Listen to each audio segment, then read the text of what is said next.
everyone. I'm Surya from MailModo. Stoked to be part of this deliverability growth chat. With me, I have more than 3 decades of experience cumulatively in the deliverability field. So over to you guys. Let's introduce each other. Sure. So I can start. Yeah. I'm Anatoly. I'm a deliverability specialist and the CRO of Email Console. I've been doing deliverability for quite some time now, and I started my career at an amazing ISP in CakeMail. And since then, I've moved out of Canada and I'm living around Europe, helping people get those emails in the inbox. Great. Radek? Hi everyone, I'm Radek Kaczynski from Bouncer, and we're actually together with awesome team. We're creating tools that are helping with the deliverability space. I kind of consider myself as a new kid on the block because I don't have as much experience as Anatoly or Jennifer. We've been in the business for 5 years, but learned a lot from the experts like Anatoly and Jennifer indeed. So I'm humbled to be here. Thank you for having me. Great. Hi, I'm Jen. I work at Kickbox. I manage deliverability services and industry relations. And I was at Zeta prior to that, which was acquired many times. But so I was with the one company for 16 years, going from coding email, managing the production team, training, and then into deliverability, where I then was director of the team. So I've been working on that for a while, and now I'm working with clients on either keeping up their deliverability or if they're discovering issues while they're trying to mail, to help them figure out what are the best practices and what are things that we need to change to get you back to sending the way that you're supposed to. Thank you all for the lovely introductions. I'll introduce myself quickly. I'm Surya. I've been in the industry for the last 7+ years, and I'm currently working at MailModo. At MailModo, what we are doing is we are like any other email marketing tool, but the USP is we bring interactivity within the email itself, wherein you can fill a form, spin the wheel, do all the activities that you generally take part in on the landing page within the email itself. So this whole concept of AMP emails, I call it the Web 3.0 of email marketing. It is taking us to the next step wherein you do everything within the email itself. So yeah, that's about it. So I think we can start. So the theme for the day is the theme for this chat is Halloween, because Halloween is around the corner.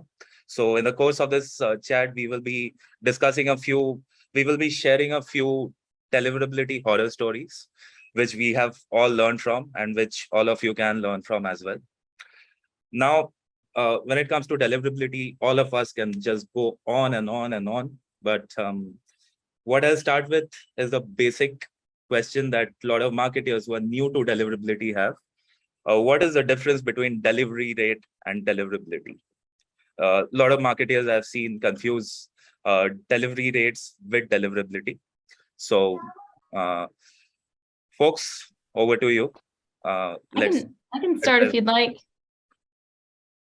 So the difference between delivery and deliverability is delivery is the rate of all the emails that you are pushing from the system. How many of those mails are accepted by those receiving? So how many did Gmail receive? How many did Microsoft? And that rate, even at launch, sometimes can be a little confusing because sometimes you'll see, oh, I'm 100% delivered. But in reality, the system's still waiting for the communications to finish for them to collect all the bounces and any asynchronous bounces, meaning those happen after you close connections. So your delivery rate only specifies what was accepted. So if you think about if someone was sending you snail mail, was your letter dropped off in the mailbox? The deliverability rate is the measurement of how much of your mail is going to the inbox, because there's many places it can flow to. So it can go to the inbox, the spam folder. You can also have people who put in filters to put it somewhere else. really, that measurement is a best guess based on all other factors that you're looking at, but it's how much do you project or that you're seeing, or your best guess as to how much is getting to the inbox once it's accepted. They're different metrics. So you could have 100% delivery, well, close to it. You'll never have 100%.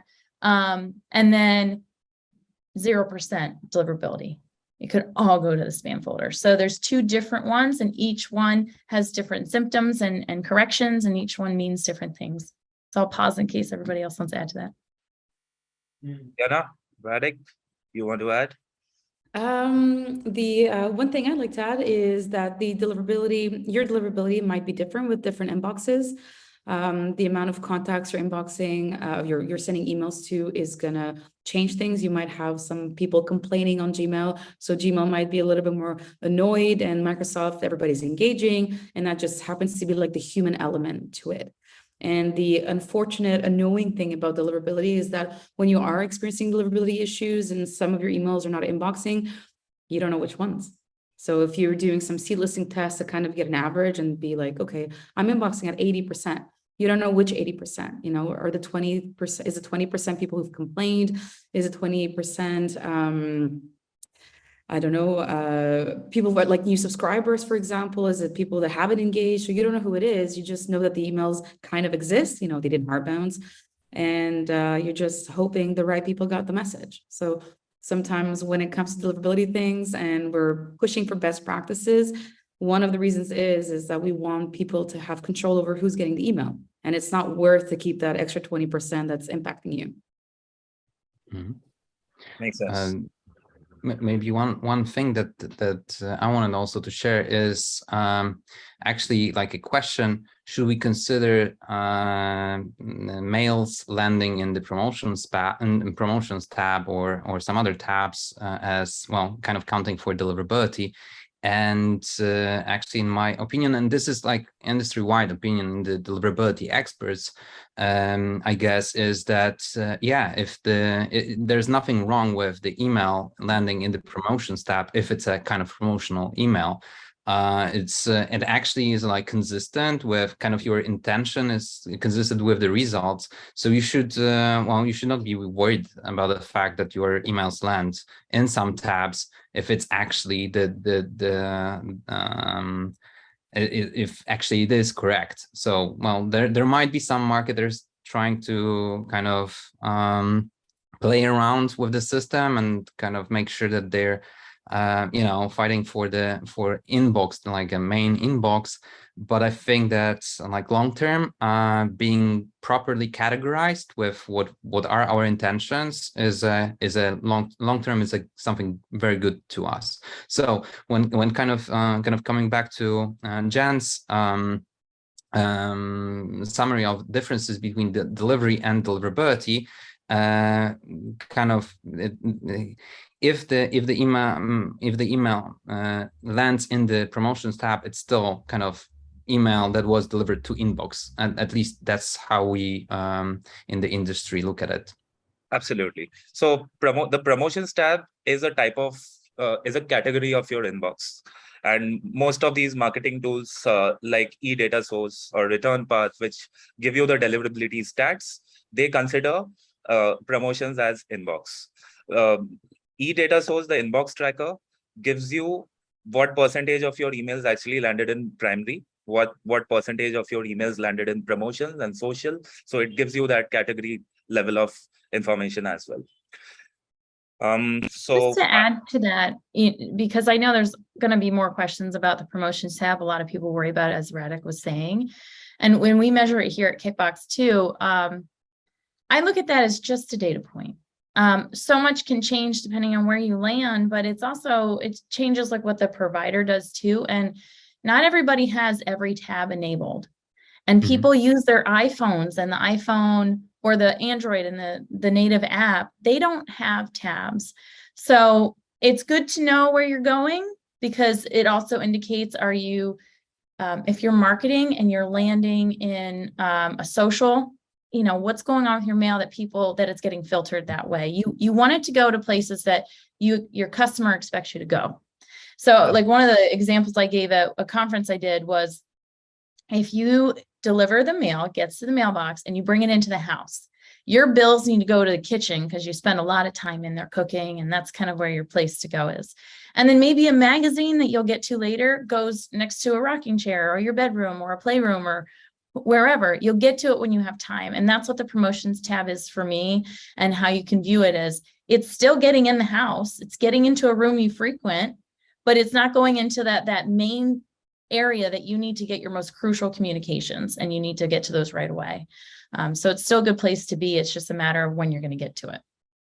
I think And a lot of people. question from Carolina, and it's kind of on the same line I was planning to take the conversation towards. So I'll answer this one. Can we work with providers not to land in promotions or offers? So I personally, as a deliverability guy, don't advise marketers to forcefully land in the primary tab. There are plenty of reasons behind it.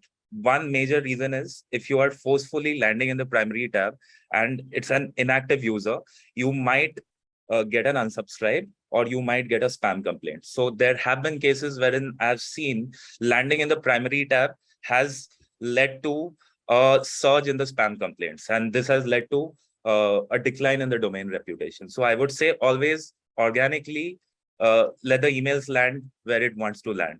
Right. So if your information is very if the content you're sending is very informative, or your domain reputation is also sending a lot of transactional emails, then the odds of landing in the primary tab increase, because your overall average open rate with Gmail spam filters is very high if you are also sending trans from the same domain. But I would say never forcefully try to inbox in the primary tab. That might backfire for you.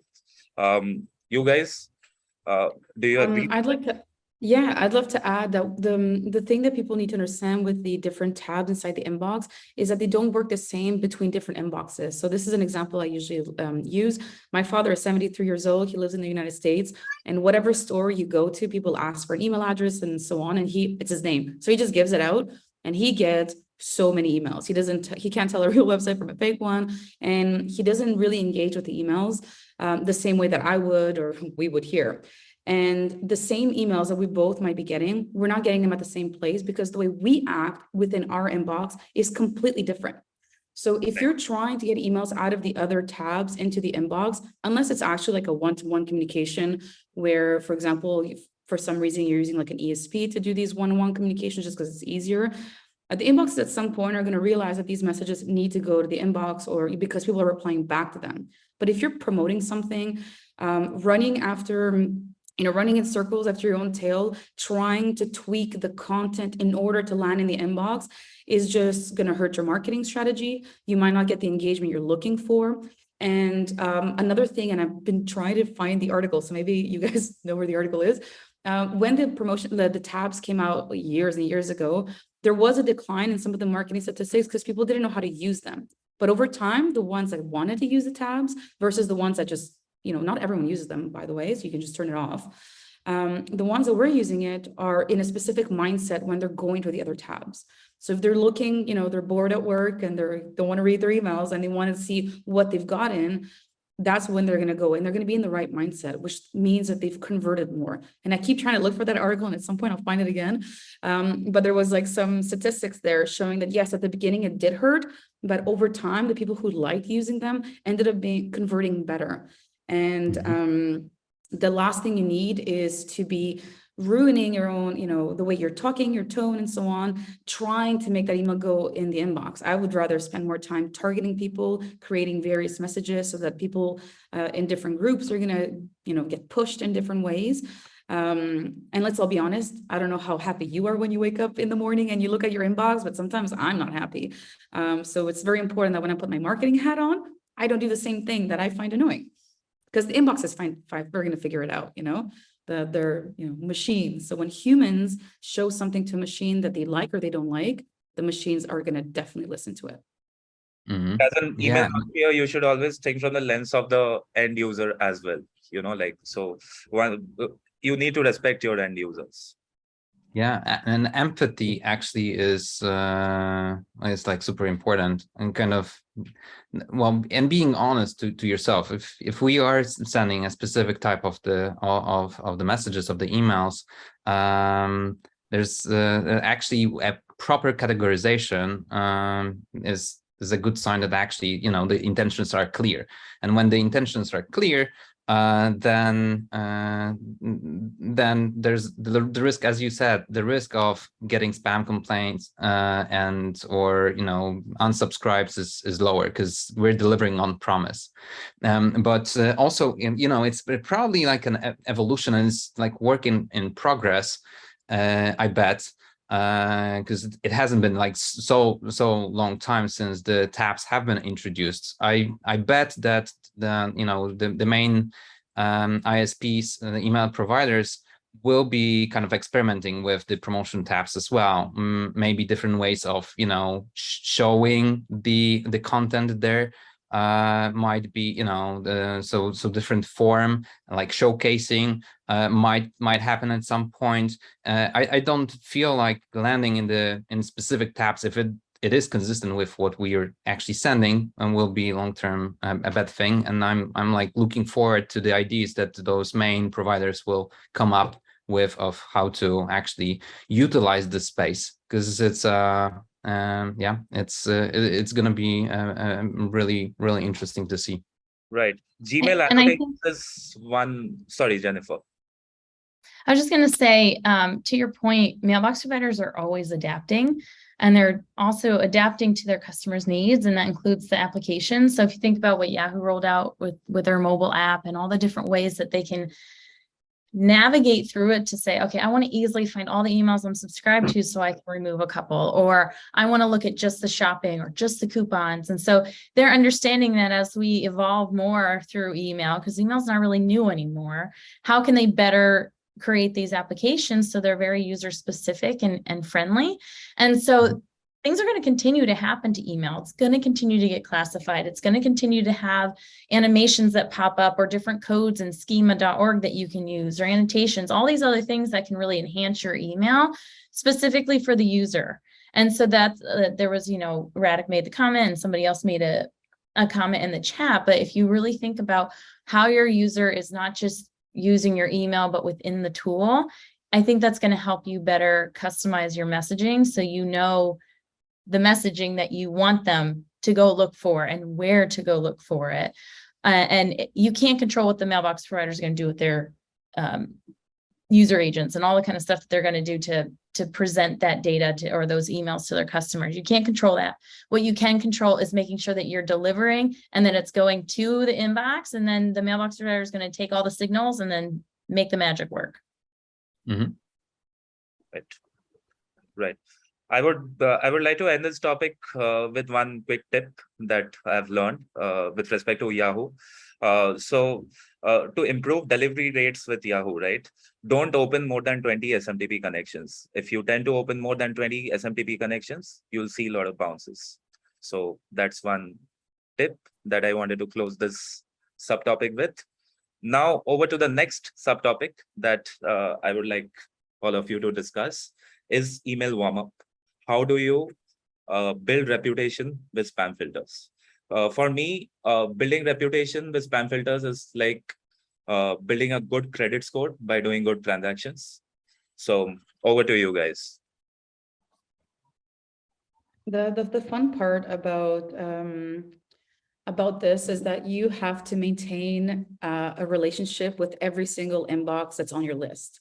Of course, if you're sending one email to Videotron to some weird person still using a Videotron email address in Canada, the relationship might not, need to put so much effort into it. Just like in engineering, you can't just do everything. You have to focus on things that are important, but you do need to maintain the relationship with everyone that's important to you. And the one thing that I like to give as advice, because a lot of people are in different countries, so they have different laws that they need to follow and so on. The spam filters don't necessarily have, 1 million different versions in order to make sure that, they're allowing different things happen in different countries. So I would always suggest following best practices. The things that the inboxes want are the things that the users want, right? So they might have given you consent to send them emails, but they might not have given you consent to send them 25 emails a day. They expect you to know what the user wants, and the inbox is there to reduce spam. So one thing to keep in mind is that there's a lot more spam in the world than there are good emails. So it's a lot easier to compare your strategies to those who are not, following best practices or actual spammers to other people in your industry. And it's important not to be looking at your inbox and saying, oh, look, Amazon can send 20 emails a day. Trust me, they have a whole team of people like us just working 24/7 trying to figure it out. And they're probably sending emails that people are not getting. So it's not a way to do it. Gmail and Yahoo, the spam filters care to give people that want to receive the emails what they want to receive. So if you're just sending that extra email to just remind people you exist, it's going to hurt you over time. And the spam filters change every day. Engagement is becoming extremely important. And if you're okay with Instagram changing their algorithm, you should be okay with spam filters changing theirs. They're trying to give people what they want. We can't just be angry at Google like the politicians. What was happening with the pilot, which, but it's okay though. Have you read? I read your article. I like the. I agreed with you. Google is not making it easier for politicians to spam people. If you read what you need to go into, but that's another topic on its own. People just want the things that you were expecting. So when you get up in the morning, you go in your inbox and you're really pissed at Target for sending you yet another email about diapers when you don't have a kid. Customers do the same thing. If you're selling mattresses and somebody bought them, they're not going to buy another mattress tomorrow. So you need to know what your customers want, and that's what the spam filters are expecting from you. They're not making your lives difficult on purpose. You're not their customer. The users of the inbox are. So basically, you marry platform activity with email activity, wherein you not only look at if the user is opening the emails, but you need to think from the lens of your business as to if the user has that level of brand affinity to come and interact with your emails again. Yeah. And I would say, to tie some of that together, when you think about marketing, regardless of platform, because email is just a form of marketing through the technology of email. Marketing, your end point is a person. So that person, you should remember, they're not a wallet. Now I know some people consider them wallets in dollars, but they're a person. So if you put them first, I think you're going to have much more success. And then you start to say, okay, how am I reaching them? And then what happens from there? So when you think about domain warming or any type of warming, that too, even though in this case, I'm going to get more technical and it's more machine, but that too, think of it on a human level. If you're just meeting someone for the first time, because a lot of people use the dating analogy, and you can talk about that with warming and then also just continuing that relationship, like Tori was mentioning. If you're going on a date with someone for the first time, are you going to go in your pajamas? Are you going to go with all your friends? Are you going to go doing all the things you probably shouldn't do on a first date? No, you're going to be on your best behavior, and you're going to need to be on that best behavior for some time, because you need to prove that you are a reputable or good quality sender. And then, as with relationships, as you start to degrade, so after you get to know someone, obviously some things are going to loosen up a bit. But if they get really relaxed and you start doing all these things, like you come in the middle of the night and you say hi, or you wake them up and you play your music loud, people are going to start to lose their faith in you as a person. The same thing as a sender. If you start to down one path and you're doing a really good job, and then you just say, well, whatever, I'm warmed now, I can just blow it up, you're not going to maintain that reputation. You're going to show the mailbox providers and your customers that you're not a sender that they're going to want to keep in their system or even in your inbox. So when you're warming, you do it slow. You do it with all best intentions. You make sure all your stuff's in a row, technically, your authentication, your targeting, your messaging. And, as you go beyond that, again, you have to make sure you're following all those expectations. Mm-hmm. So in the warm-up phase, the trick is to identify the best data that you have in your entire mailing list, right? For example, when I do warm-up for the job industry, I would be targeting my recent subscribers, because these users would have the highest intent to convert. But when it comes to when it comes to e-commerce, in that case, I can target the previous openers and clickers from my previous vendor, right? So It varies industry to industry, but the trick is to identify the best data set from your mailing list. Yeah, and it's that's actually very helpful tip, I'd say. But I'd like to come back to that in a bit, but maybe to Jen's point, I think that indeed like empathy and respect both to human beings and also their resources is like very important in general if it comes to any kind of reputation, but also sender reputation and thus email deliverability. So so actually like right now we're kind of approaching a high season in email, and there might be some marketers that actually or some brands that lost their faith in email, let's say in last couple of months. Maybe last time they emailed their customers like for Valentine's Day, so it's been a while. So right now, kind of showing up out of the blue with a blast of emails to your whole database is kind of not probably the best idea, because like no one expects, like email service providers not necessarily expect a traffic from you, so it might come by surprise, and it's kind of it will utilize some resources, someone else's resources. So so the warm up actually concept sometimes is important and is applicable. Like in the best kind of in the ideal world, when you are engaging with other human beings via email as a communication channel on a regular basis, you don't need to do the warm up because it's kind of the channel is already warm. But indeed, if you haven't, then I'd advise not to do like tricks of, I don't know, like Yanatori recently said, the tricks like let's send 50 emails today, 100 tomorrow, and then 1,000 in a few days. It's probably not the best idea. I'd rather say do it holistically. Indeed, as you said, think about who in your kind of customer base is a person that definitely will be and will get a value from you and will kind of be happy that they received an email from you. So do like a proper segmentation of what's the value fit between you and your audience, and based on that kind of identify the people who most likely will engage with your messaging. And then you can do like a pre-warm up kind of pre-send out campaigns when you will, I don't know, like say hi, or hey, we just wanted to remind about ourselves, and here's additional value that you can get out of that. You can do some let's say holiday season promotions just to warm up your audience. If you do have like people who are engaging with you, you could even ask them, hey, would you mind moving us to VIP and promote us as a VIP sender? Or would you mind just moving us from spam if you landed in spam to your inbox? So just ask for help. Of course, they will not help you if they don't know you or they don't like you. So it's again, kind of on a human level. It's all about a relationship that you already have with your audience. Sometimes it's good to remind you about yourself in a little bit controlled way, but don't go with technicalities only, like the schemas of 50 today, 100 tomorrow, and 1,000 the day after that.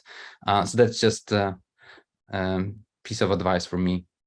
Got it. Yeah, a lot of people, sometimes they come to us and then they're like, no, just tell me, what is the warm-up plan? How many emails can I send? And it's like, spam filter, this is not like 40 years ago where we had like these ratios and these lines that we weren't allowed to go over.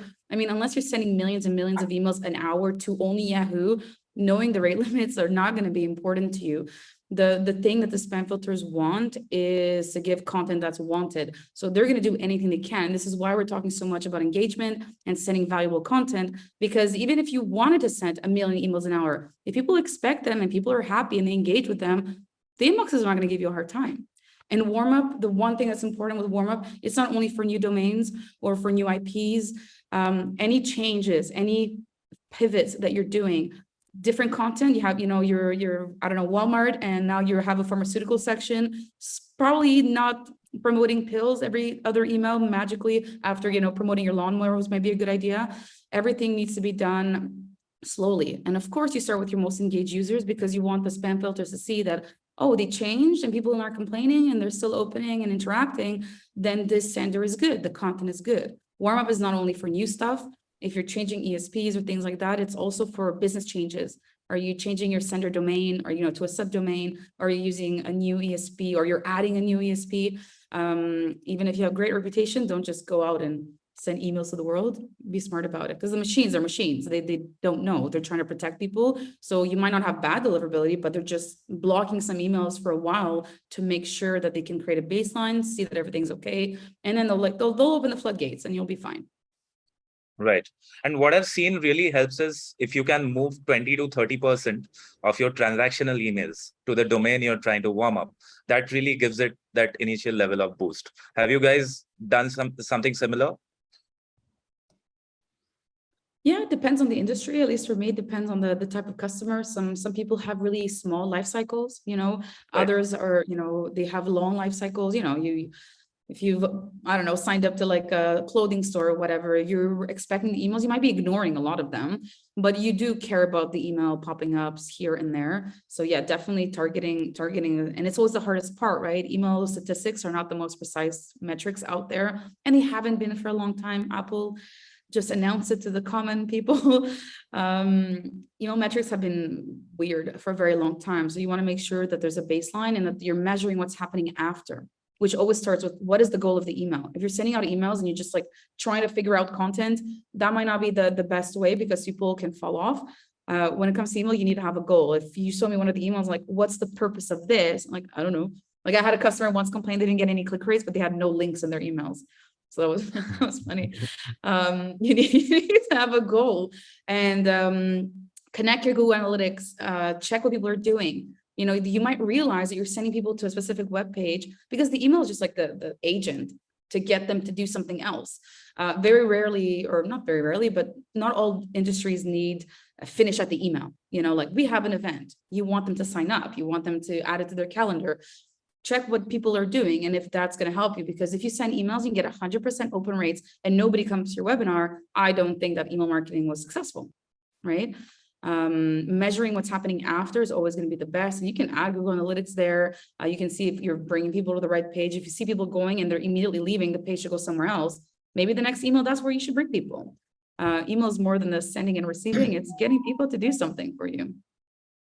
Right. And point about mixing transactional in, it really depends on your business model and the risk of that transactional potentially getting bulked if you have problems with your promotional mail. Right. So a lot of times senders split because they really want to protect that transactional from any blips that can happen from promotional mailing.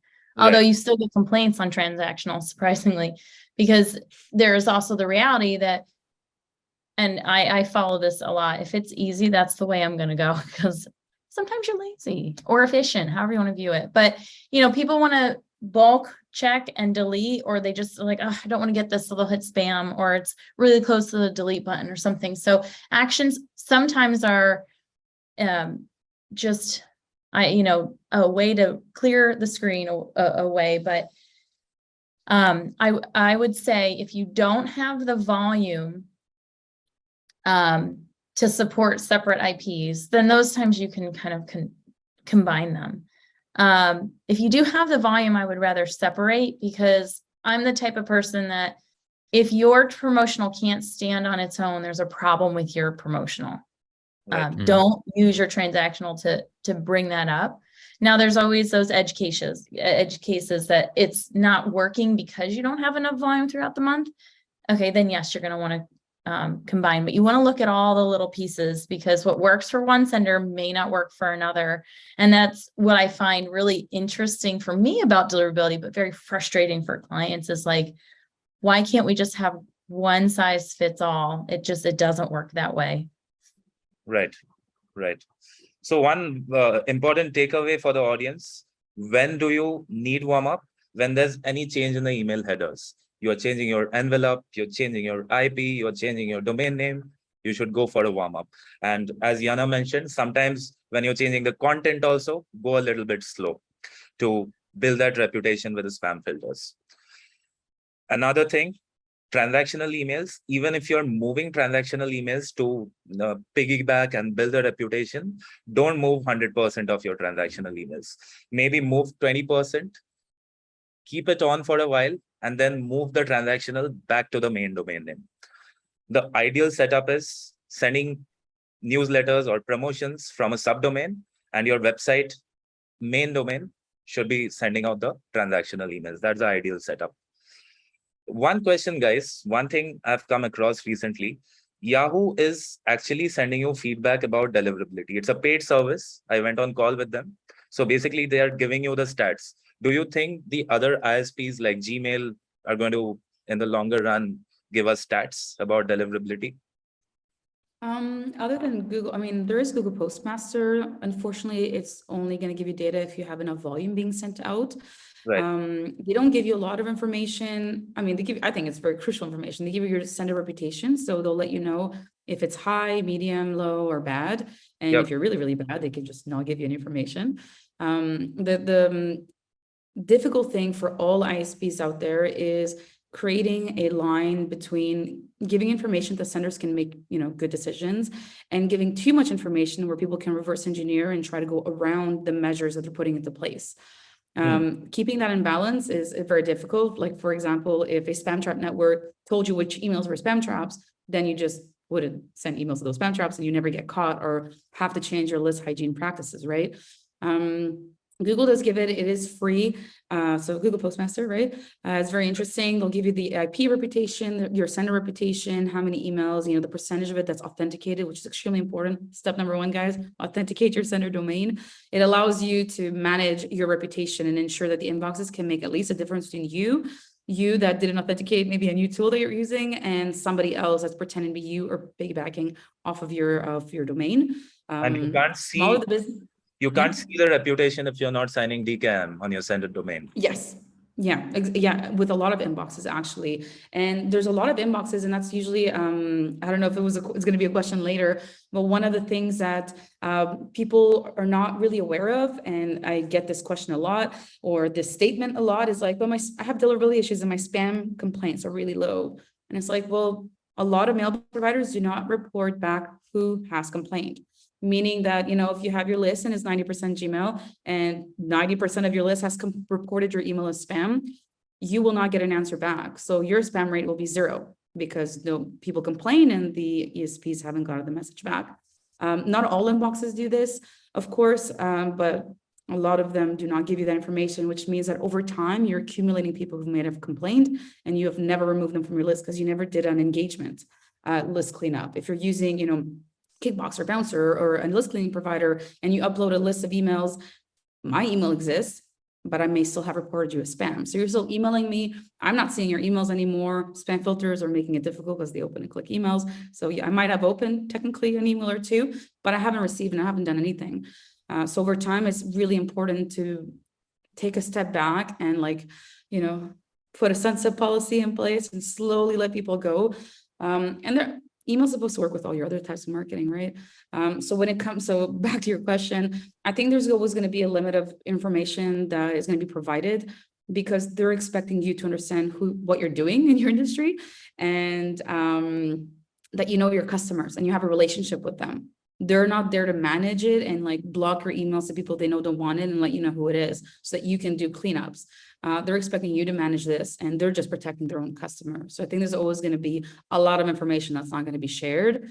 ISPs have access to more information and they can share it back with you. But again, if you don't authenticate, you won't be getting, some spam complaints back. You might not be getting your reputation back.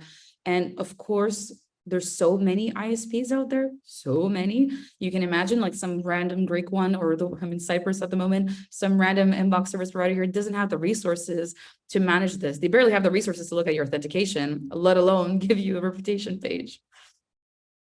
Yeah, that's what I was going to add too.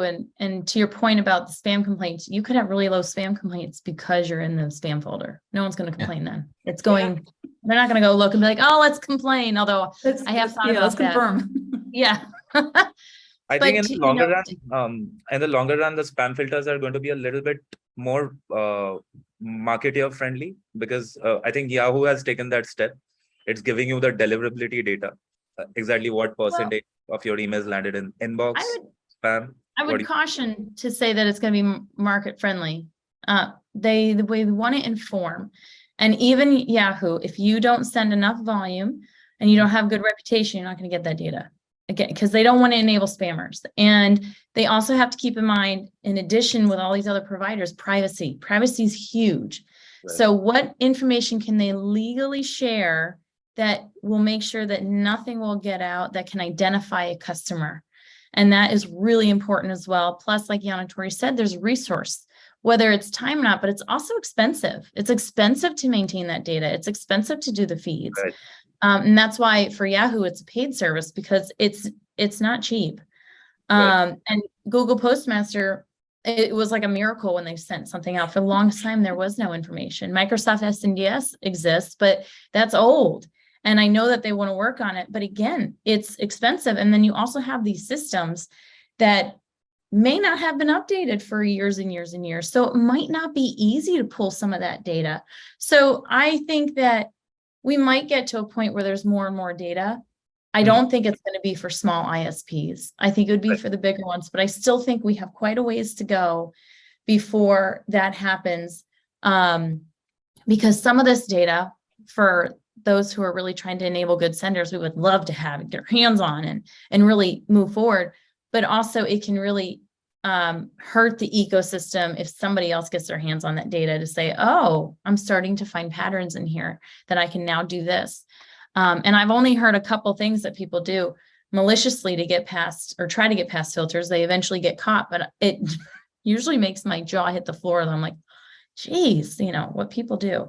But they will catch up. So that's why everything's very guarded. They want to make sure they're protecting it. And it's not just from spam, because I think we look at it like, oh, you know, I have a promotional offer and they're not getting it. It's not about that. It's about preventing abuse and protecting the customers, and then also protecting from those who are trying to pretend to be them, that use very similar language, or they even copy the email and they resend it out. So there's all these things that they're taking into consideration when they're figuring out what to do with an email. That's beyond a brand. It's not personal. It's how do I protect my customers, because they're the ones that ultimately are using the system. Right. And recently Spamhaus went rogue, wherein they, started blocking a lot of IPs.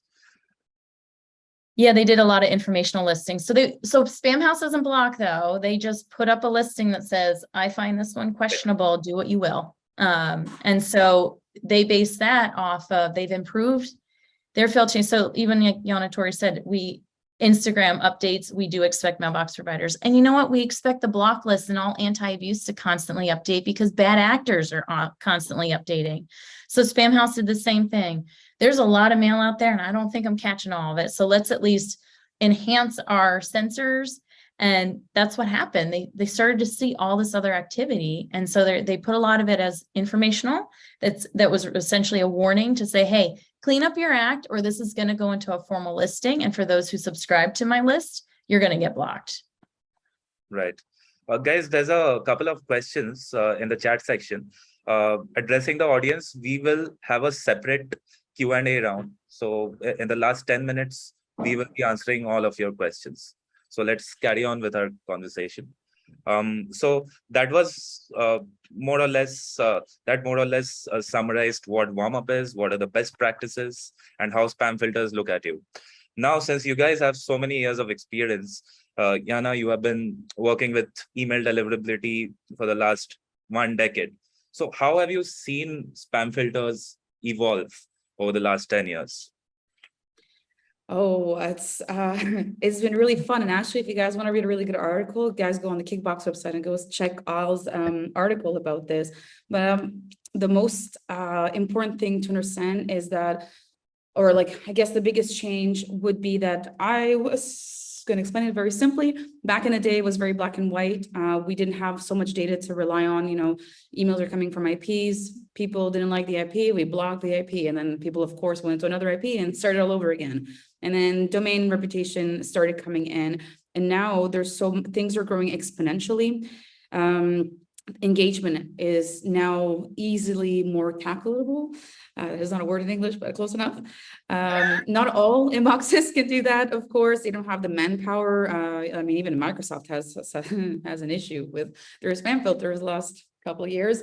And the reason is that they're always catching up. But the thing that you need to keep in mind is that the spam filters are now listening more and more to the users instead of like external parties, like, block lists or IP listings and domain listings and so on. So they're able to tie everything together. And a lot of the behemoths out there have more data. Like they know if you have Google Analytics with your website and you're sending emails and Google users are receiving emails and they see what people are doing after on the website and all of this, they can connect a lot of things together in order to make a decision for 1,000,001 things, including your deliverability and your sender reputation. And it's all historical at this moment. They don't forget anything.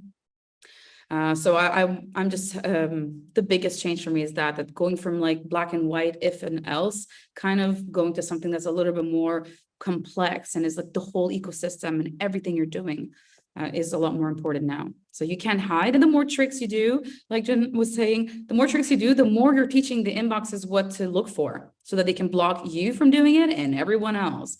So if you're going to put so much energy and trying to go around spam filters, you can take the same energy and put it into better marketing and better strategies that are going to give you happy people and return and loyal fans, Mhm. Right. I would add too, that was great. Content filtering has evolved too. So I think in the past you'd have a ton of articles. What subject line is going to get me in my inbox and which ones are going to put me in the spam? What word should I use? Can I use the word free? Can I put it in all caps? That type of content filtering has really gone away. Could it still potentially impact you? I'm sure, because lots of stuff happens and you find like these little tweaks. But really what content filtering today is, it's looking at, are there fingerprints in there that are indicative of what abusive senders are doing? Are there domains in there or URLs? Are there, as you travel through, let's say a redirect, because it could be hidden if you have a redirect, that go to malicious sites or that have poor reputation? Are you using a partner URL that doesn't have good reputation?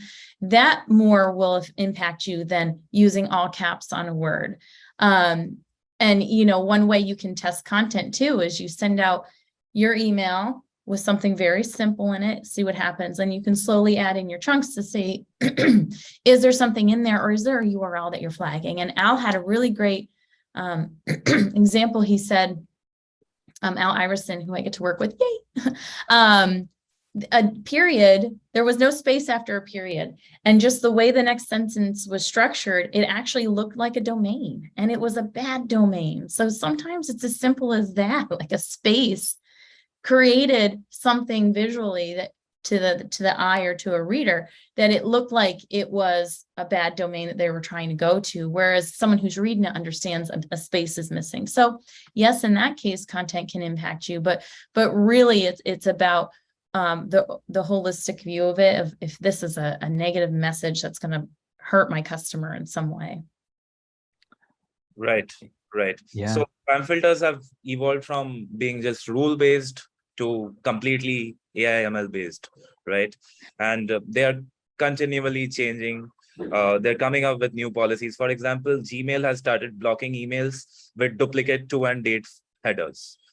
Similarly, Yahoo has started rejecting emails wherein you have a @ special character in the display name, right? So marketers need to keep up with the growing trends, with the changing patterns of spam filters. Sorry, Radhik, you were saying something.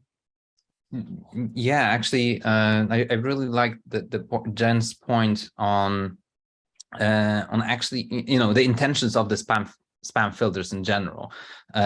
So they are here for us to actually protect us, first of all, from the abusers, from fraudsters, abusers, the people who can steal some, identity from us or credit card numbers or whatsoever, but also from spammers who steal our attention, for example. This is also a very important aspect, like time and energy.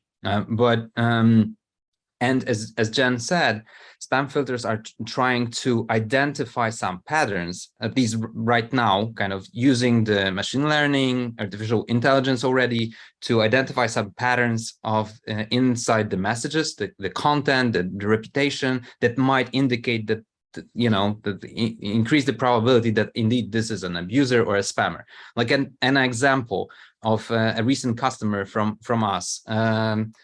Actually, pretty interesting example.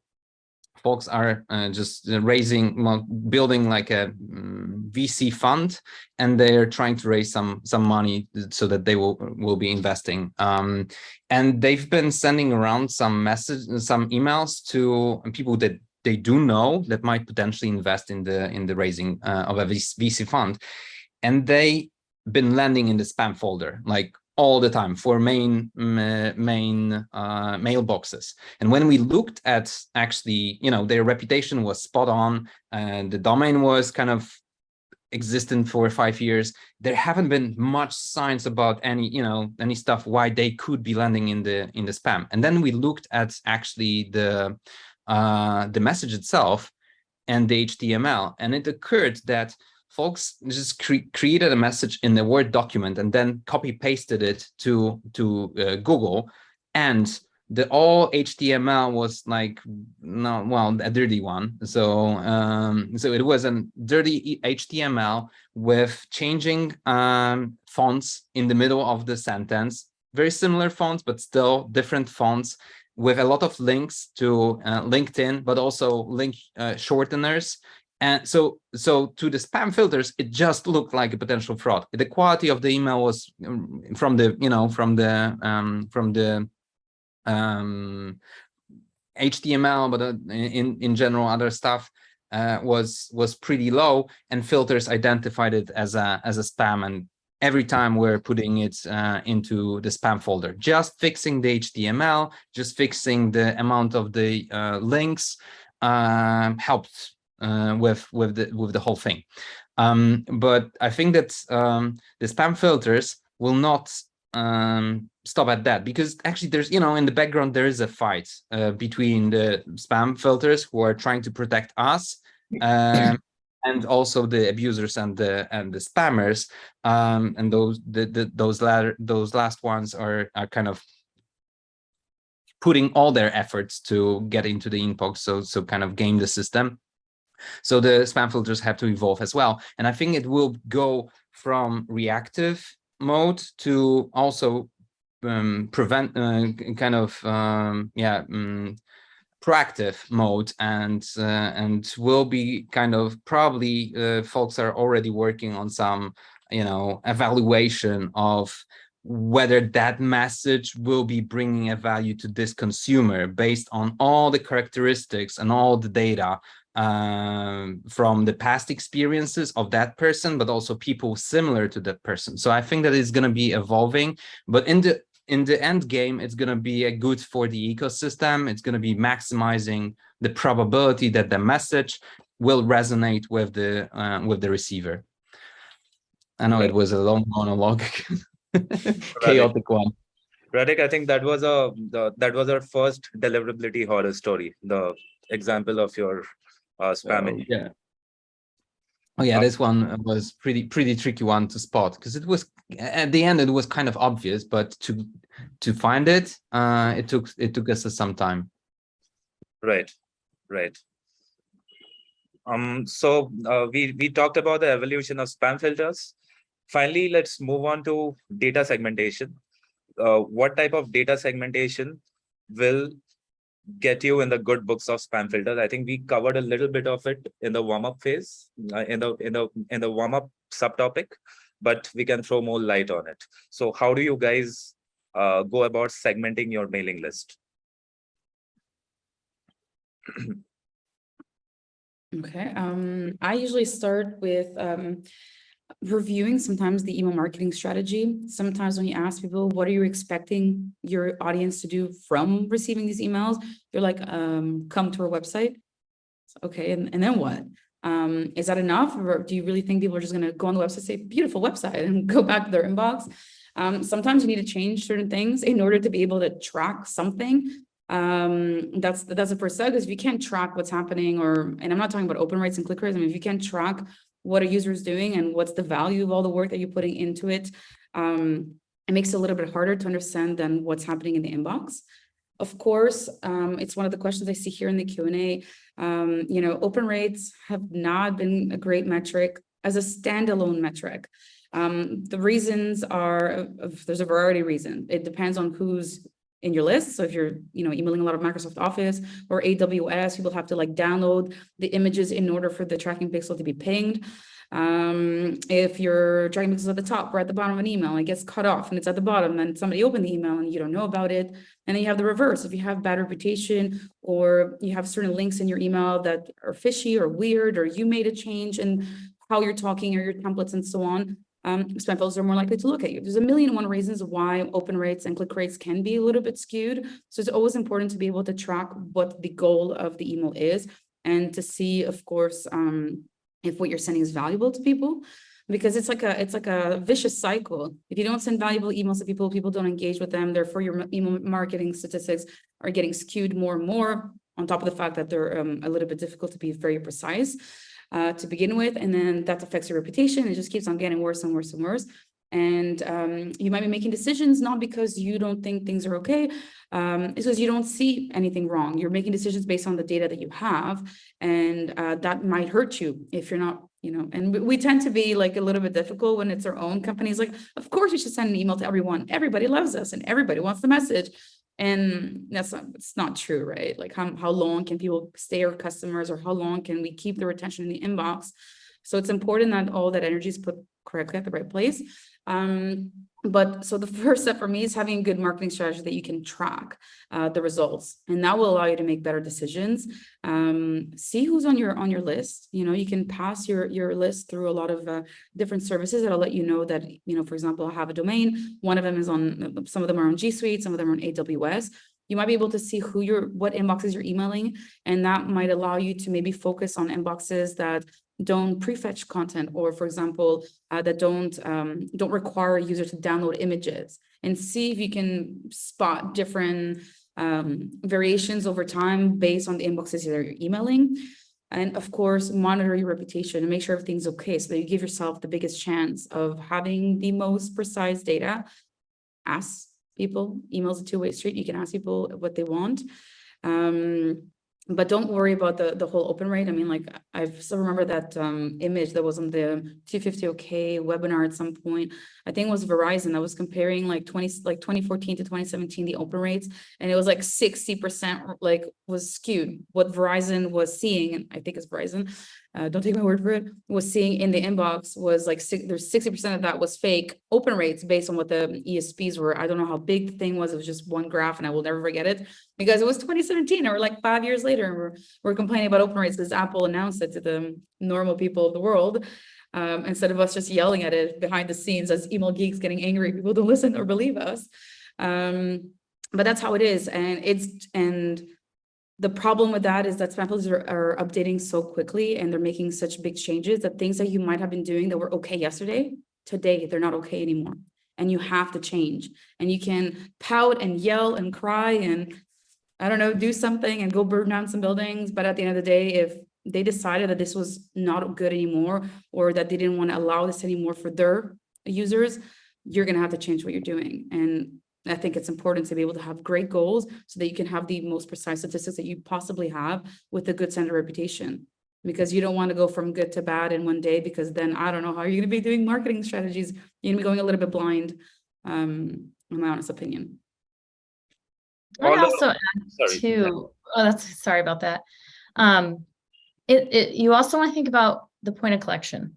You need good data coming in before you can properly market it. So a lot happens at that point of collection. That's where verification can be really helpful to kind of weed out. And sometimes, some people think verification on cleaning stuff, but also think verification be a good point to say to your customer, hey, did you type this in wrong? So you don't lose someone who's actually interested.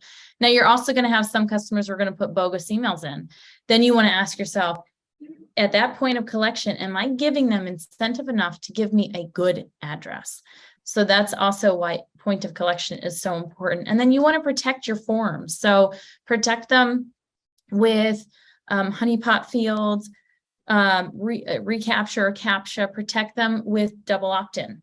Double opt-in's one of the best ways to confirm, although you still have some who have anti-spam filter appliances that click. So sometimes even those can get confirmed, even though the customer didn't really want to confirm it. So I think if the more you can put on that point of collection to protect your forms, to protect your database from getting poisoned, to get the most quality and not lose customers, I think that's going to really help. And also setting those expectations right there. Don't say, hey, we're going to send you promotional. And then they're probably thinking, oh, I'll get one, maybe one a day or every now and then. And then you slam them with 5. Maybe say, here you go. And then also offer a way for them to say, opt down or say, I don't want your daily emails so-and-so. I want maybe once a week or just your promotional, or I just want your newsletters, or whatever you add value. It doesn't always have to be a sale, but make sure they're aware of it and understand, and make sure when they're unsubscribing, they know exactly what they're unsubscribing from. And if you don't say, well, this is a different stream, so you didn't unsubscribe from that, they need to understand it's all about expectation settings, because if you don't meet those expectations, that's what drives the negative action. Right. Welcome series, I think welcome emails are the most underplayed emails. For me, it serves 2 purposes.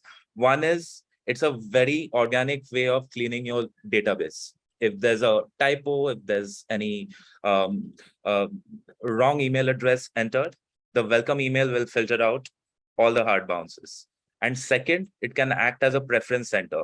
Within the welcome email itself, you can get to know your users. You can understand what type of communication they would be expecting. So welcome emails form the crux of your email marketing strategy, I feel. And when it comes to segmentation, I always try and marry platform activity with email activity, forming 4 cohorts. Cohort 1, people who are email active, platform active. Cohort 2, people who are email active, platform inactive. Cohort 3, people who are email inactive, but platform active. These are users who are not opening your emails, but maybe they're logging in on your app more than 5 times in the last 30 days. They're interacting with your app very frequently. And the last cohort, people who are not active on both platform and email. The type of communication you should be rolling out should be different for each and every cohort. And that's when you get your segmentation strategy right. And also look to it. Whatever data points you do have, also compare them to the point when that customer came to you, because that can be really informative. So if you have someone who's not active with email, but the product, you should have that data to know when they're active with the product or website and when they first came in. Because if they haven't been active on your website for 2 years and they came in 3 years ago, that's a story. Every data point you have, you can inform stories. Or if they seem active on email and they came in, or they don't seem active in email and they came in, like all these little things, I think you can kind of understand like what they're doing, how often they're doing it, the age of the customer. Are they still interested? And because if you're with someone for a long time and you're actively engaged, that's someone you don't want to lose. So maybe you keep them separate and you mail something unique to them, because loyalty is huge for revenue, but also email and everything that you do. You got that 20-80 rule.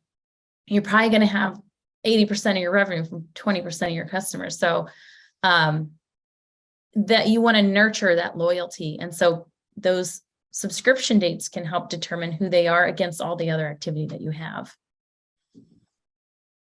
Radhik, you want to add something to that? Yeah, actually, it's I love that holistic approach on the different, on the whole life cycle of your relationship with the other human being. So kind of understanding who's on the other side. Of course, it's easier to say than to do, especially when you do engage with a lot of human beings. So at some point, your database of the contacts is huge. So that's why the whole concept of segmenting comes into play. But segmenting is like a model. Like you gave a really cool segmentation strategy. Like in the ideal world, we would be able to actually cater the value proposition for the specific human being, knowing what's our relationship with them, etc. But of course, it requires a lot of data points and a lot of energy on understanding our relationship. So that's why we need to sometimes simplify things. But looking at that, indeed, like having the whole picture of what is our relationship about and how it was evolving during the life cycle is a very important thing. And based on different stages, of course, of our relationship and kind of the warmth of our relationship, we can deliver something else to the others. I know it may sound philosophically and kind of with big words, but ultimately, yeah, probably as marketers, we're going to be simplifying that to some extent, but it's good to have it in mind that in the ideal world, we would be crafting our value proposition to the specific human being on the other side. That makes sense. Well, we can go on talking about deliverability. It will be an endless conversation, but we have a few questions. We will close with a Q&A round. We have a few questions. I'll start with Aliza. How would you define most engaged users when you already don't email as often? People who open 6 months to a 1 year, or is that too long?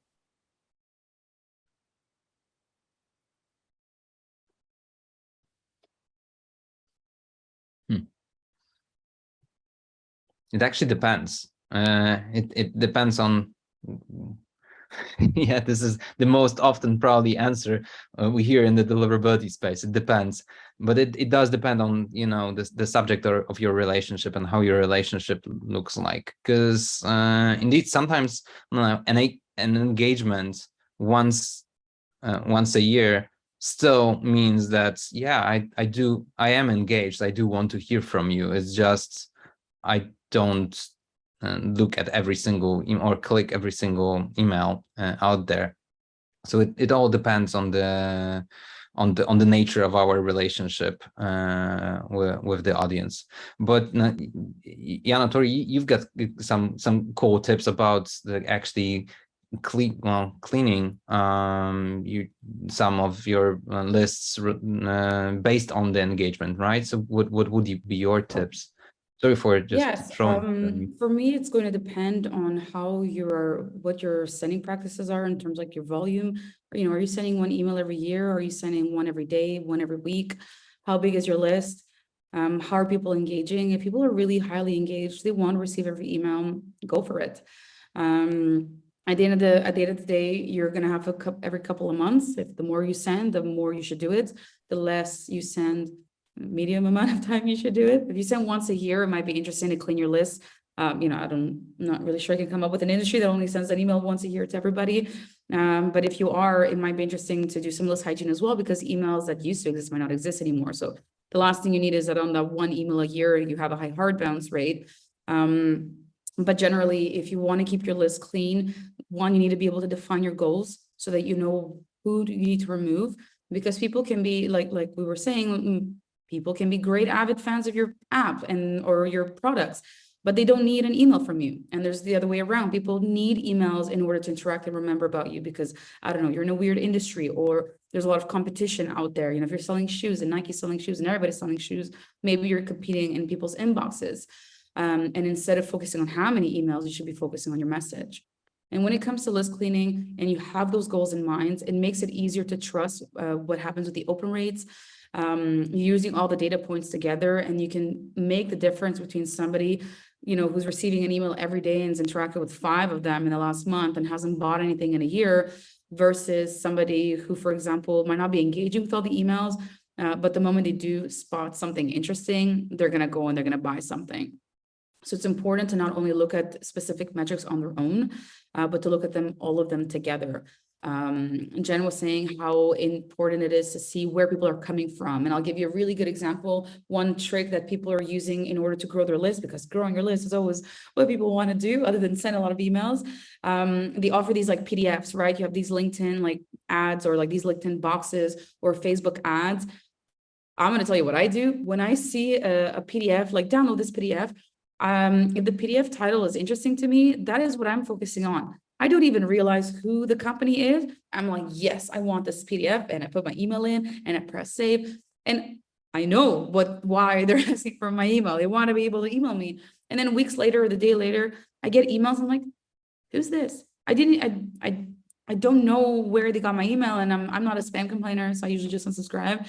But it happened recently that it happened to my customer. Like, I grew my list, I got 10,000 new subscribers, and half of them were like, really bad emails that people used to use 10 years ago, because they know that they're giving an email in order to receive more emails, and all they wanted was the PDF. So one thing it's important to look at is not only opens, if people are doing or succeeding, you're succeeding at your goal when it comes to email, but see where people are coming from, what people are doing, and try to create some personas, and be honest with yourself. Because I feel that the most difficult problem when we're fixing deliverability issues is people don't really want to be too honest with their sending practice. Like, everybody wants my email. So if you're going to be cleaning lists, check out how many times a year you're sending people email. So if I signed up yesterday, in 30 days, how many emails have I received from you? And if I open one or two, that doesn't mean you need to clean me out. That might mean you need to reduce your volume or change your strategy. List hygiene doesn't only go with removing people or resegmenting people. It's also a good way to change your sending practices so that you don't have to remove or resegment or sunset people out. We're not mean people as deliverability people. We don't want you to like delete half your list. We just want to make sure you're sending emails that people want. And we want that because that's what the spam filters want. We didn't just invent all the rules. That's just how it works. We're just, don't shoot the messenger.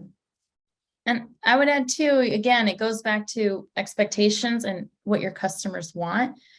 And if you don't know what they want, I think you should carve out some money to do some research, really, because if you can understand them and you ask them, do you want these things?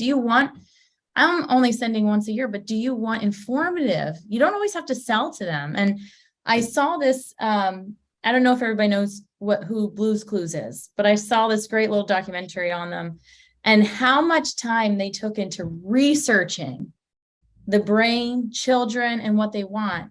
And after, they had this amazing show, and they played the same show every single day. One, because it was helpful for repetition for kids to learn, but the kids loved it and they wanted it and it was fine. So, and I know that's like a kid example, but again, if you start to research and you understand what they want, and this doesn't have to be a big scientific research, that was just one example that I found fascinating. But if you can ask them, and ask the people who complain, ask the people who don't do anything at all, and ask the people who do a lot, because if you keep it kind of on the edge, you're going to get those who really love you or who complain a lot, but you might also need those in between. So really think about how can you understand what your customer wants from you, what they expect from you, and are you meeting those expectations, and how can you adjust so that you can meet the expectations of the different groups of people within your universe.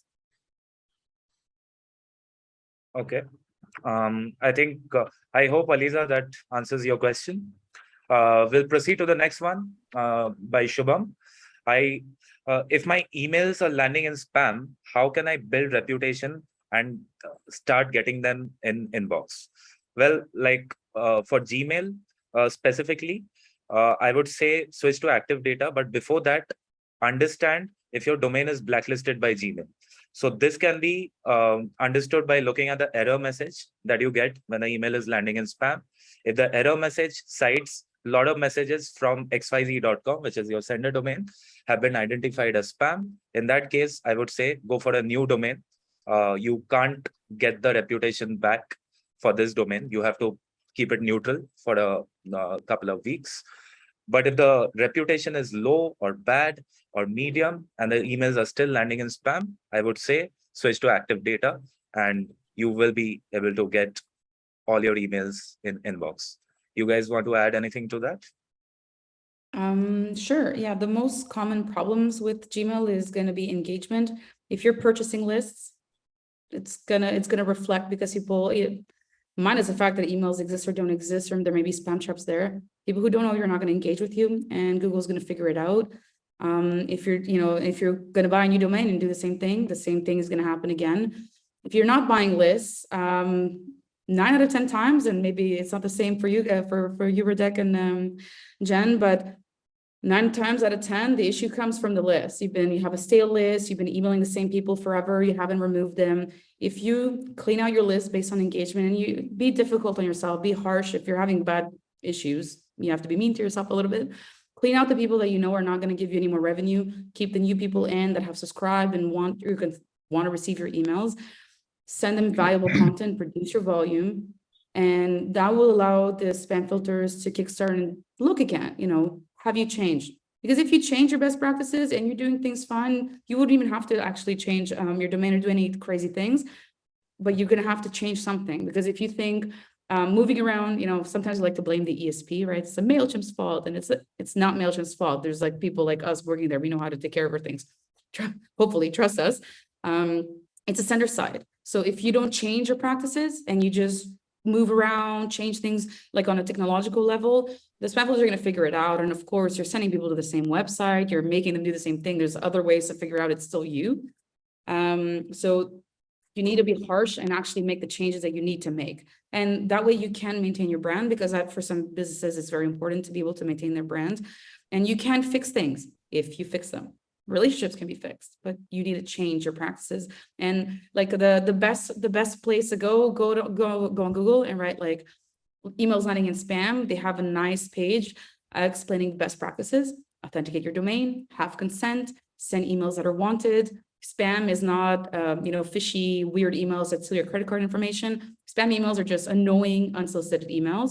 Even with consent, you can be considered a spammer. And if you change your practices, the machines will realize you're doing something different. Your volume has gone down. The only people who are receiving it are the people that have engaged, replied back, and so on.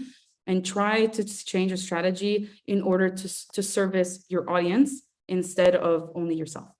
And you'll be fine. Okay. Yes, to all. Want to add anything, or shall we proceed to the next question? I really like what Tori said, and if I had to summarize that really quickly, is you have to identify the problem instead of finding a solution around it. A new domain, if you don't fix your problem, is not going to help you. They're gonna find you. And so fix your problem and then work on, now how do I get out of the spam folder? I've worked with clients who are in the darkest of red, and we lift them up. Okay, so you can be salvaged. There are some where you're just like, okay, we do need to maybe start over, but it was a requirement that you fixed your program before we started you up again. All right. Radek, you want to add anything, or shall we proceed? Yeah, we can proceed. All right. Really wise things. Okay, so the next question is from Kalina. I just started at a new company that has been having deliverability issues. We use Klaviyo as our ESP. Because of the issues, the team started to send emails to a larger list out of a smaller ESP to see if they could get people engaged there. Could this still have an impact on our deliverability with Klaviyo?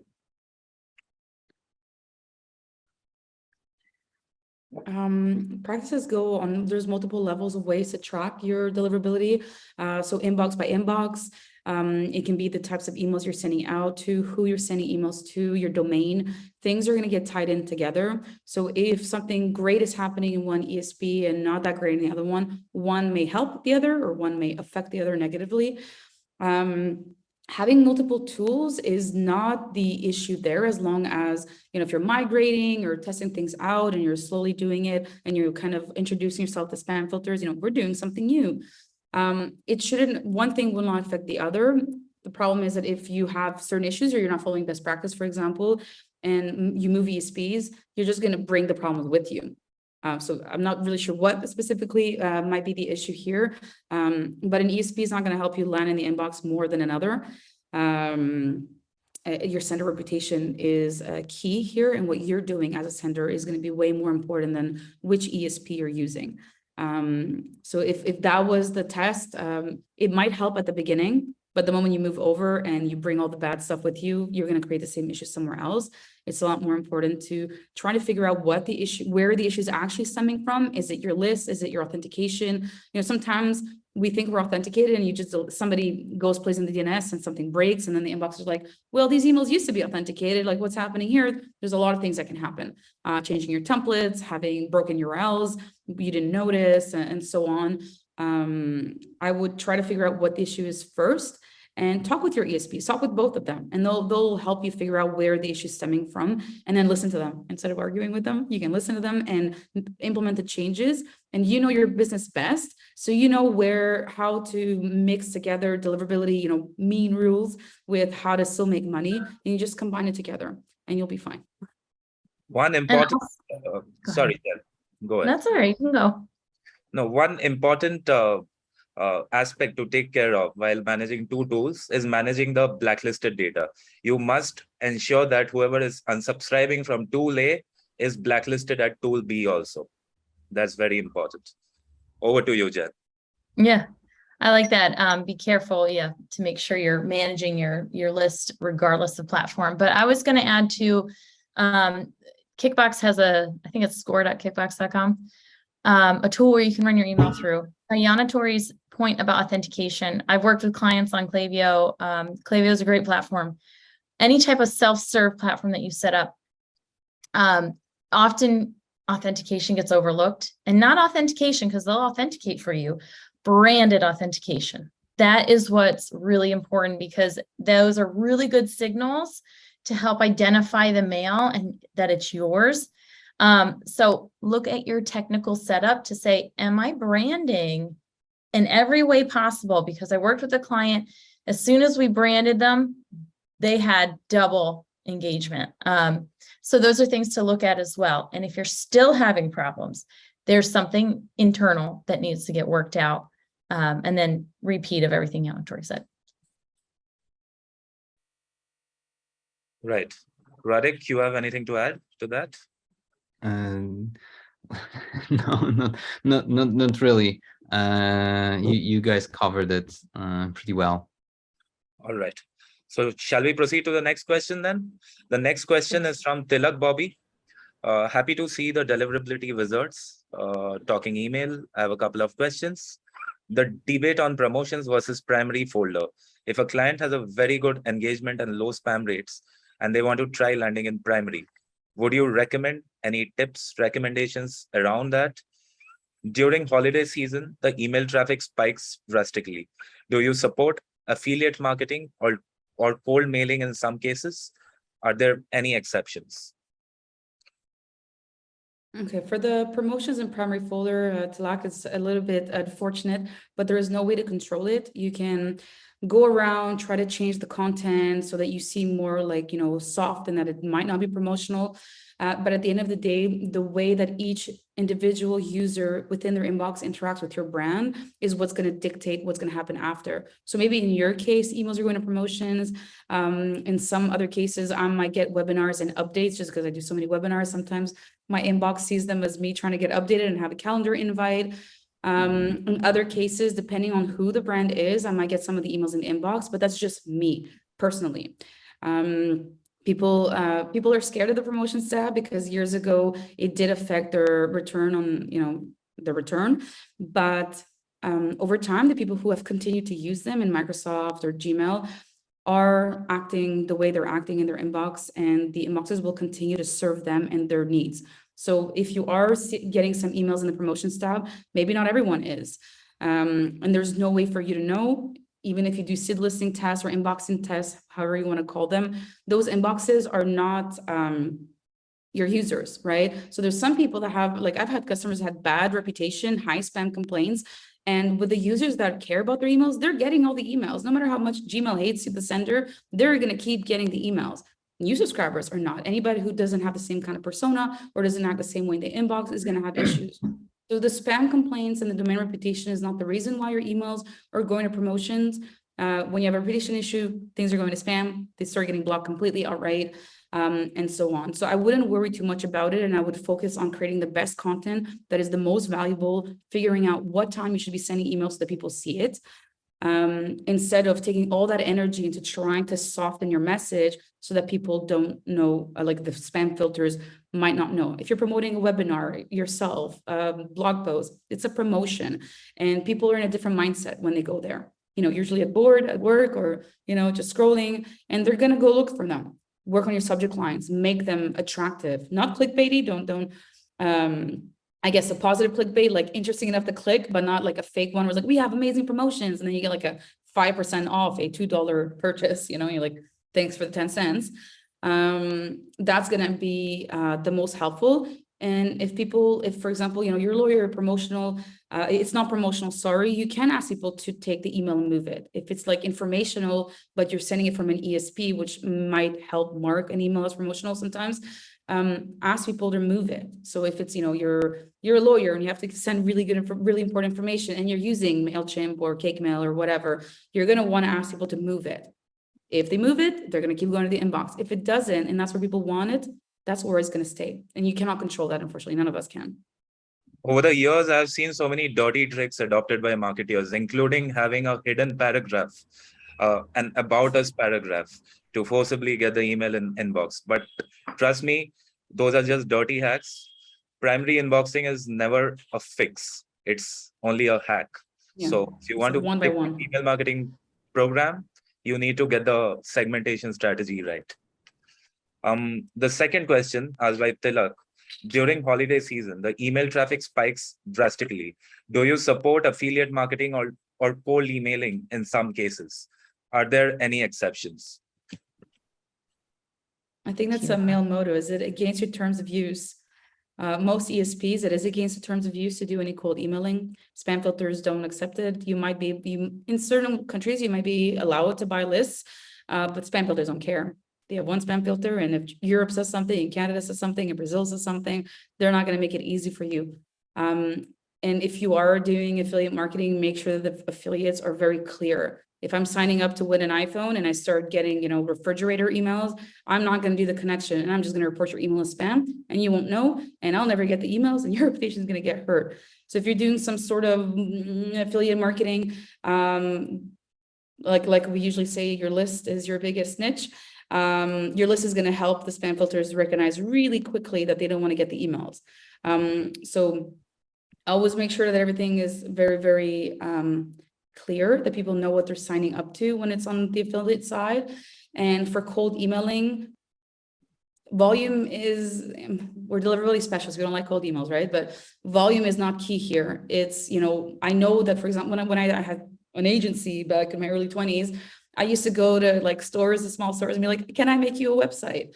And that slowly translated into maybe sending them an email from my inbox. And I was doing it one by one, but I did the research. I had a customer, we were talking about it with our deck yesterday. I had a customer that came up to me. I did not know they were doing cold emailing during a welcome call. And they're like, we found 30 million Greek men living in Greece between the age of 25 and 45 who care about cryptocurrency. And I was on the phone, and I was like, do you know the population of Greece? We do not have 30 million people in Greece, especially not men between the ages of 25 and 45. If you're going to do any kind of cold emailing, it better be less annoying than what we get on LinkedIn when people are like, would you like us to build you a website? Would you like this, or would you like that?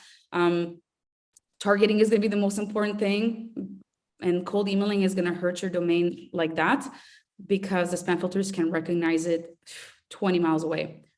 So I definitely be careful, and deliverability specialists don't like cold emails. That's We're all against it. deliverability horror story number 2. Yeah. We're like, no. And add with any type of affiliate too. Again, it's all about expectation. In the US, we're very laxed with the permission here, and there's not yet data privacy, which I'm hoping for. But if you think about expectations where you sign up for a brand, and then they're like, oh, you could hear from our partners or whatever. And suddenly you start getting emails I'm like, I don't know how you got my email. And unlike Yanatori, I will hit spam very quickly. I'm like, I don't know you, I don't know you, I don't know you.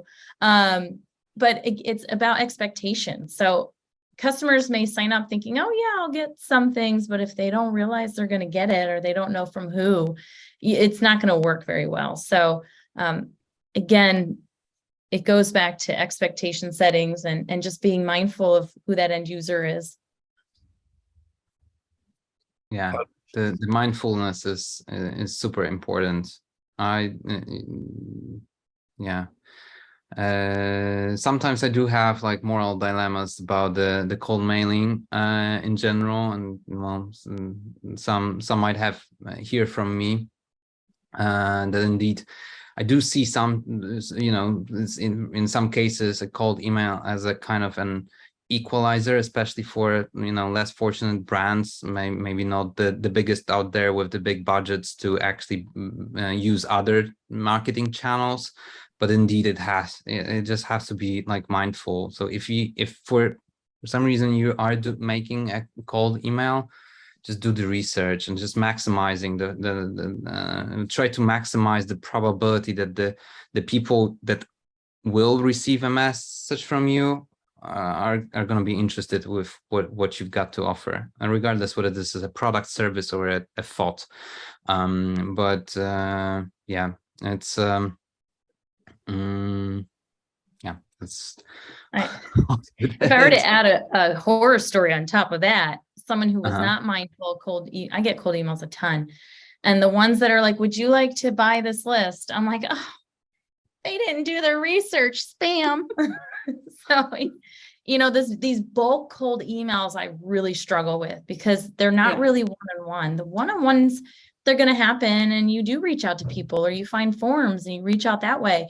But when you're just mass blasting, it's not mindful. It's not targeted. There's nothing there that's going to guarantee that you're going to get some good feedback out of that.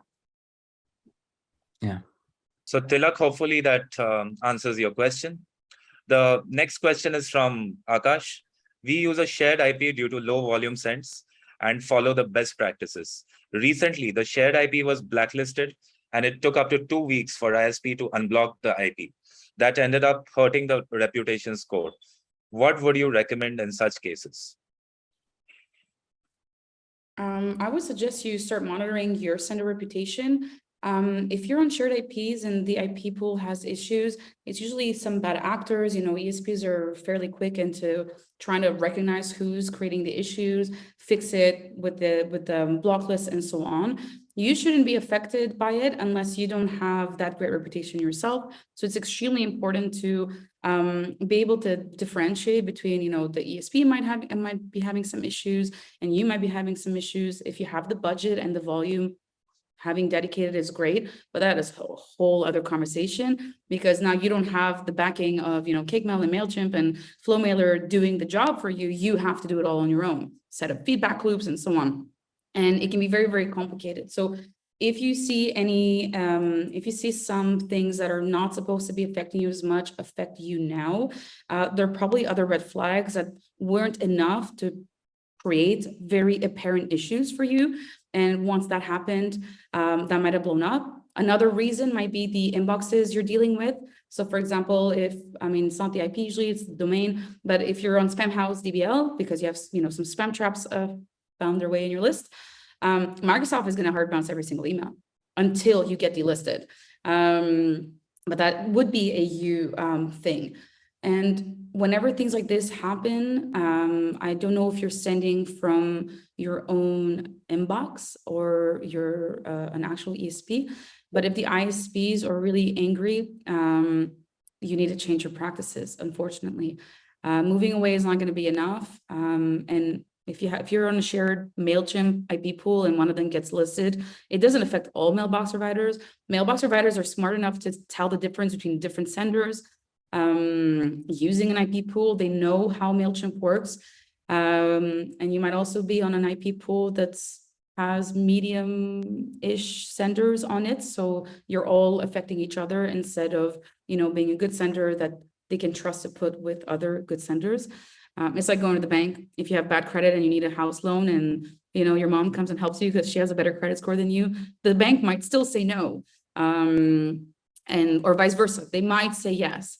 So ESPs definitely know what they're doing when it comes to organizing their customers together. There's some for new customers, some for their great customers, some dedicated IP pools, and so on. I would always take a step back and look at things. And if, for example, on Google Postmaster, you see everything is fine, everything is green, then you don't have to worry about the IP you're sending from being listed if you're using a shared space, because it's not affecting you and your sending reputation is stronger than the MailChimp one, for example. All right. So guys, we have already run out of time. So whatever questions are remaining, I'll quickly take them up. One is Debro Broto. He's asking, I've set up new domain with G Suite. When I checked with Mail Tester, I found 2 of assigned shared IPs marked blacklisted. What to do? So quick answer. If it's a DNSBL blacklisting that you're looking at on a website like MX Toolbox, in that case, you should be concerned about only Spamhaus and Spamcop when it comes to Gmail delivery. The other DNSBL like soft spam and other DNSBLs would not affect your delivery to that extent as a Spamhaus listing. The last question is from Mohit. Quick question: promoting social handles in the footer in every campaign or having a separate campaign altogether to promote social? What should be the right approach? You guys want to quickly take this up and then we can wrap up. Are you talking about just linking to your LinkedIn page or Twitter page or Yes. Facebook? Yes. I've seen plenty of clients do that in their footers. They have the little icons and they link to them.